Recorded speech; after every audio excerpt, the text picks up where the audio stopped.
ও টোটোওয়ালা, ও টোটোওয়ালা, দাঁড়াও, আমি যাবো গো। কোথায় যাবেন? রথবাড়ি বাজার। ভাড়া কত গো? 10 টাকা, 10 টাকা, উঠুন। ও টোটোওয়ালা, তোমার বাড়ি কোথায় গো? মুখে বলবো না গান গেয়ে বলবো ম্যাডাম? ভালো তো, গান গেয়েই বলো, শুনি একটা গান।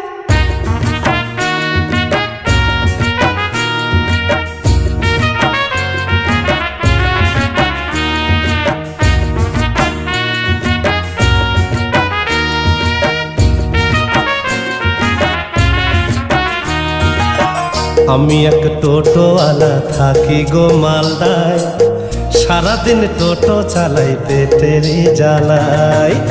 আমি এক টোটোওয়ালা থাকি গো মালদায়, সারাদিন টোটো চালাই পেটেরই জ্বালাই। বরুণের চা দোকানে, বরুণের চা দোকানে চা ঘুগনি আর মুড়ি খাই।